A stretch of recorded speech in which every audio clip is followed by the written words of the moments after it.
Well, good evening. Very quiet evening tonight. Uh, Tons of mosquitoes. Cheers, my half-liter Timmy's.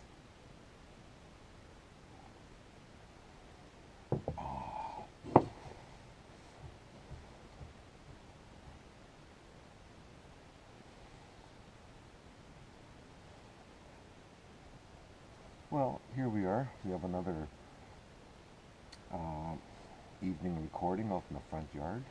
It's 8 o'clock p.m. Still June the 26th, but yeah, just seeing how the GoPro is picking some of this up in the evening with less light out. And I uploaded my video from earlier today, and it turned out not too bad. It was 16 and a half minutes after I edited it down and so on. So it's too large to upload to YouTube. It would have been vlog 23, I called it, around the house.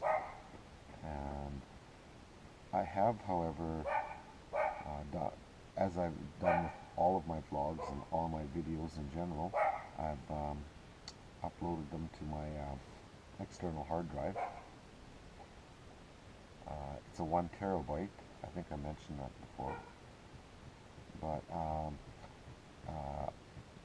in view of all the recordings that I've uploaded to it, it's still a fraction. I've still got like about 900 megabytes. No, I'm sorry, 900 gigabytes left on it. So I've still got a long ways to go. I still intend to purchase a 2 or 3 terabyte external drive. Anyways, I may in fact put all my music collection onto it as well as my videos.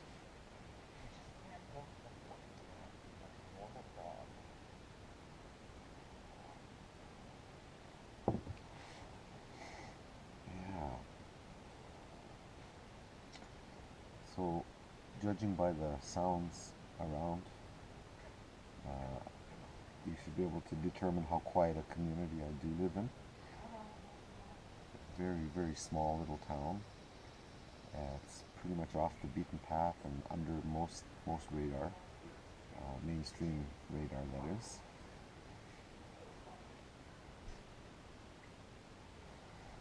And that's one of the things that attracted me to this particular town. Not to mention it's only an hour and a half from my First Nation, where I was born. So I'm pretty close to home.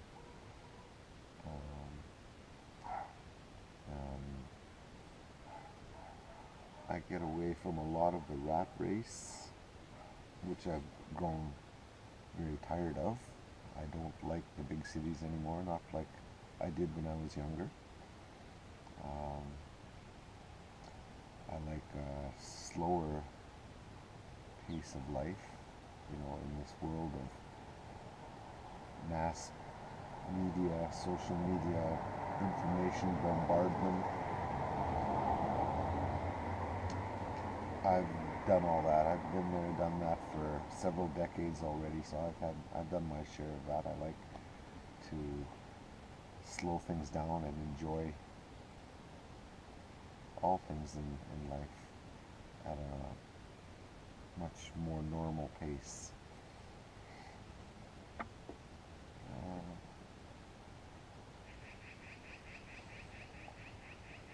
I don't know what more. I don't really have much to say at this point.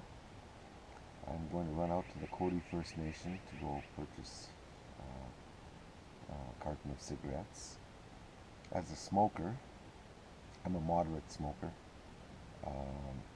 I smoke basically half a pack per day, and a carton of cigarettes, which is 8 packages, will last me typically about 15 to 16 days. Um,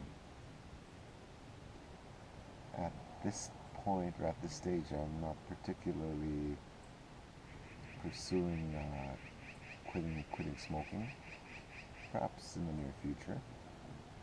I have done so in the past. I've quit a couple of times, but in both instances, obviously, I've resumed my bad habit. However, I could foresee a concerted effort in the near future to quit, but not at this particular time. Soon enough, I'll give it a sincere effort and probably help improve my health. Not that I feel unhealthy by any means. Overall, like the average 20-year-old can't keep up with me in terms of longevity, stamina, endurance. Not, I don't know of any 20-year-old that can keep up with me. But although I know there are, of course, athletes and such. But I'm speaking the typical 20-year-old in our society today, who is the average. Well, our whole population, like the Americans, are pretty much all obese or overweight. Slim, healthy folks are very much the minority in Canada. Most 20-year-olds are slower than we were when we were kids, when we were their age. But they have challenges multitasking, both physically and mentally. These are very broad generalizations I'm making, but they're pretty safe to make because all statistics prove overwhelmingly, without any doubt or question, that what I'm saying is pretty basic common knowledge. So generally speaking, 20-year-old people are overweight, they're in poor health, they're in poor mental state, they're in poor social state because of the social media bombardment we've had. They've learned how to communicate and relate and interact with human beings. They're wonderful with their thumbs and social media and so forth, but that's not the same as having a human being right next to you and relating to them rather than on a cell phone or on an iPad or what have you. That's not socializing in any way. But people they give up their human skills for technological skills. Just a fancy way of saying most people are becoming less human and more robotic, mechanical, desensitized to human feelings, emotions, skills, abilities, things of that nature. But that's what social media robs from all people who buy too heavily into it. But the younger ones, the teenagers, the young adults are the most susceptible. But the dangers are that the 2-year-olds, 3-year-olds, 4-year-olds now are being weaned onto this technology, so they never even have a chance to become human beings and with human feelings, human emotions, human skills, human commonsensical things. And that's really sad. That's scary as well.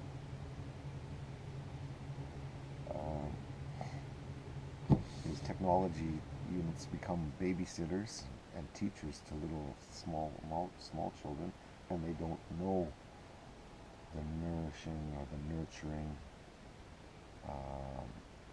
experience of their parents. And these are the folks that we say are our future. Pretty bleak-looking future, if you were to ask me. Kind of a negative overview, but I try to look at the positive out of all this, and I really have struggled with that because although it can be argued that um, technology in general um, enhances and betters our lives, but do they really? They make us less human, less feeling, less sensitive to life. So I don't know if I would really call that enhancing life. They extend life, medically speaking. Technology has come a long way in terms of finding cures or controls for many different ailments and diseases and such. But at the same time, for every disease that's a cure or control has been discovered, five more new life-threatening diseases come into existence. So I still think even with technology, we're still falling behind in that regard. So I don't credit technology with extending our lives or improving the quality of our lives whatsoever. I think that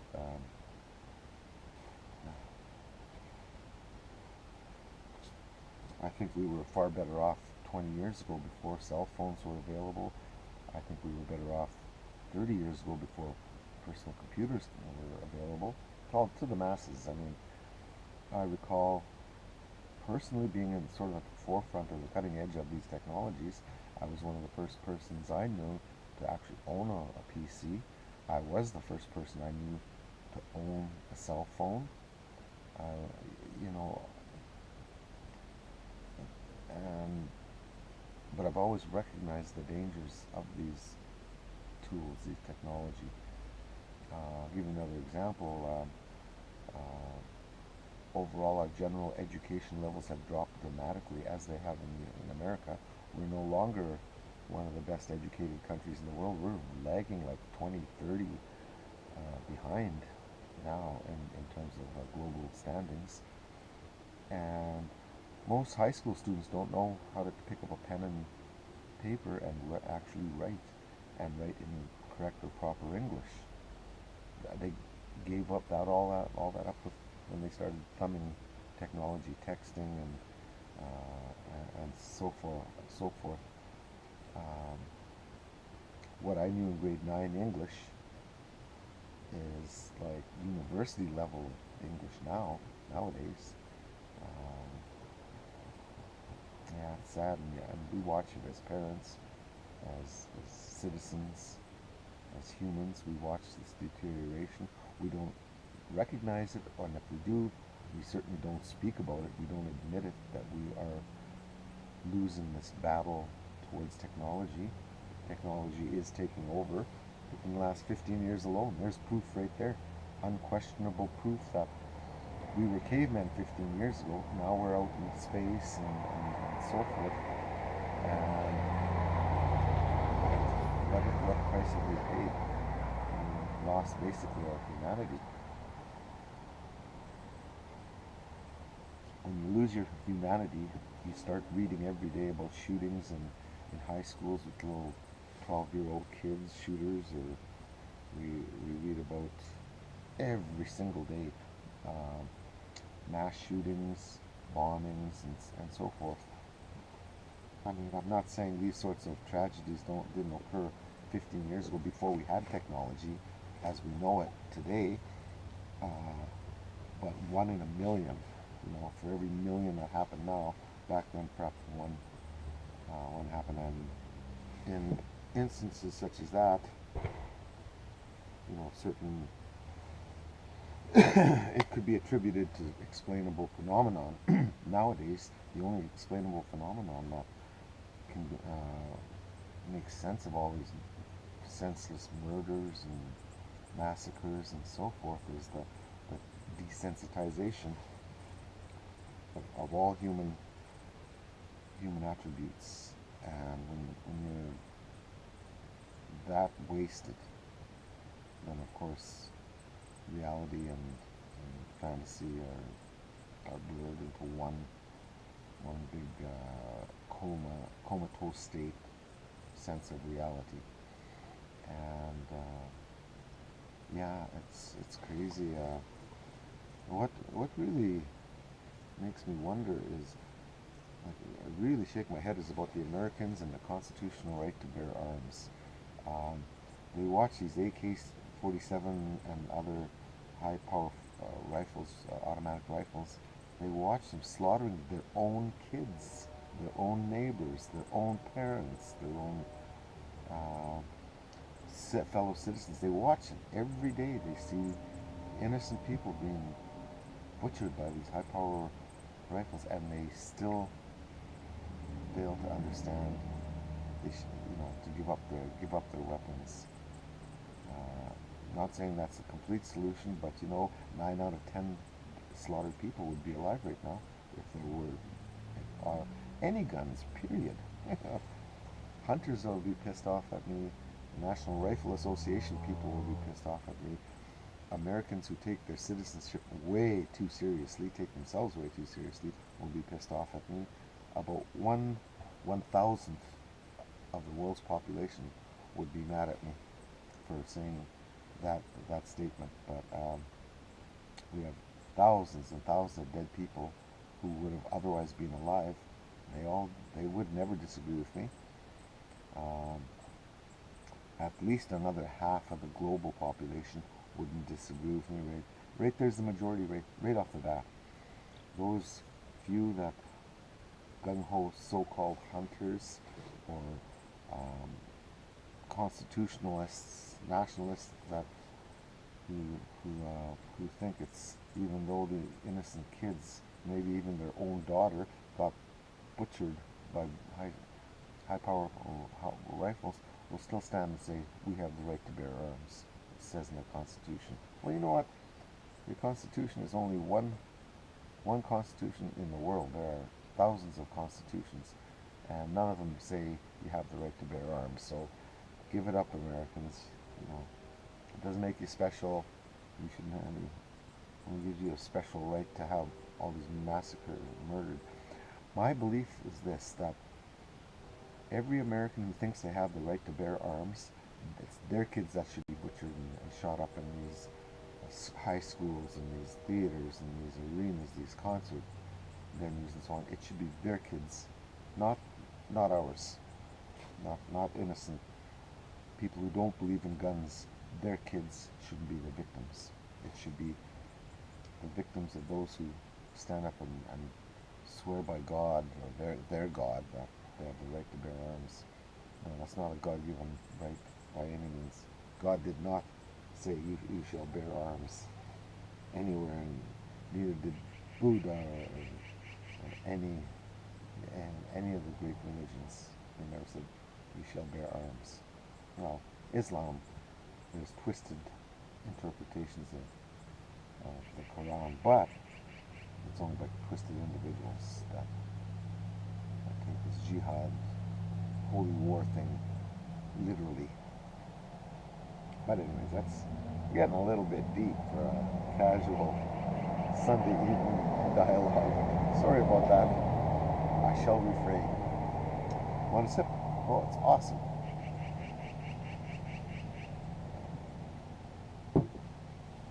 Anyways, yeah, I put this heavy coat on, not because it's cold, but it's protection from these guys here.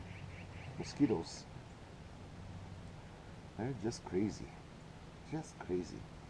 Anyways, I shall bid you good night. We'll talk again probably tomorrow. And we'll see what develops and what I can share.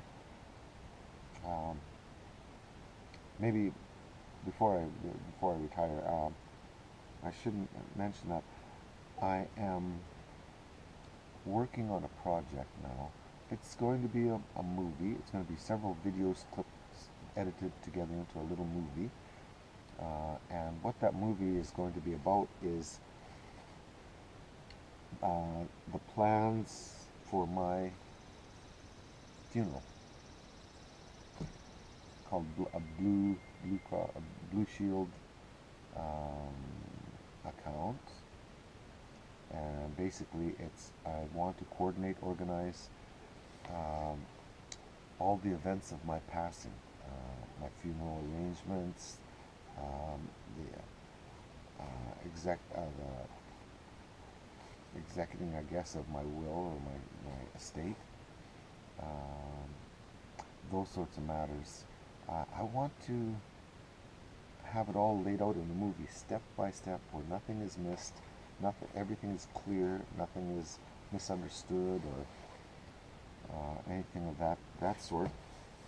Because most definitely there'll be a family member that will take care of all those matters for me on my behalf. And I would like to have it as organized and as complete and thorough as possible so as to help that family member make these things happen, and so on and so forth. It's out of compassion and love for them that I want to do this. I want to ensure that I leave no debt or burden to anyone. In fact, I would like to have it so that I can leave things for my loved ones, my family members, my children, things, everything from money to my home, to my vehicles, to any of my material goods.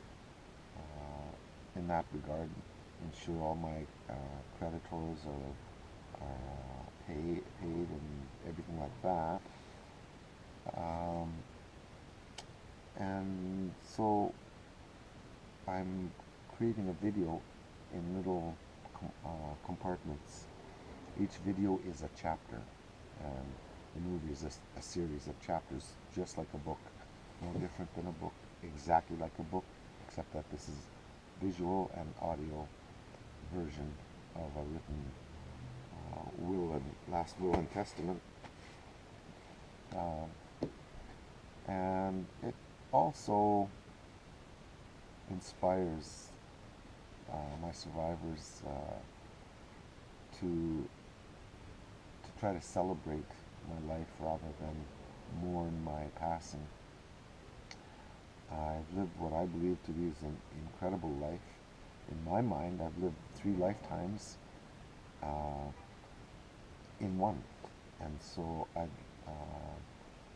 really like all the experiences and accomplishments, the achievements, to be celebrated rather than mourned. Now, I know mourning is a normal, healthy part of healing. Of course it is. And I know that no matter what I do, I'll still be mourned. But if there's any way I can have an impact on that degree of mourning or sadness or loss or what it most normally is, then I'll be happy to do so. And I think that a full-length video covering all my wishes in quite detail, liquidation of my assets in some cases, just downright giving away other things. That's just part of all of that. But yeah, something that's very important to me, and so it's becoming more and more absorbing. I certainly don't want to become obsessed with it, but I certainly want to delve into it to the greatest detail. I would like to put myself in the third-person perspective, meaning if I were them, what would I expect, or what would I like to see? What would I like to, if I had to administer my own estate? What would I like in terms of information, clarity, direction, and so on? So I try to put myself in someone else's position and ask myself, what would make this the easiest way to do?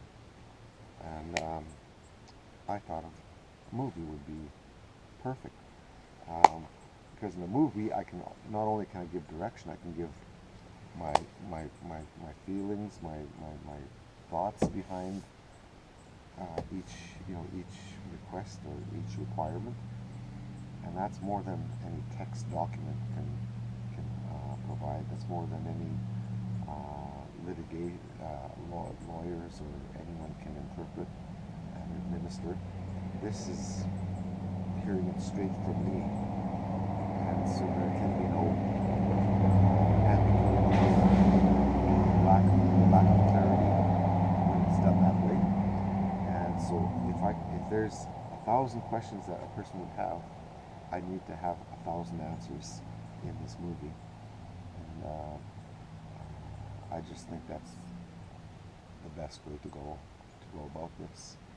And yeah, that's I want to share that with you tonight because it will surface in future videos to some degree, if nothing more than a progress report. But yeah, a movie from A to Z, so that if you were to be my executor, you would have no questions whatsoever after watching the movie. Every question you could possibly think of should be answered in that movie. And if that is the case, then I'll know that the movie was a success, and things will have gone as smooth as you can imagine. Anyways, for sure now I bid you good night. We'll talk to you tomorrow, and I promise it'll be on brighter topics.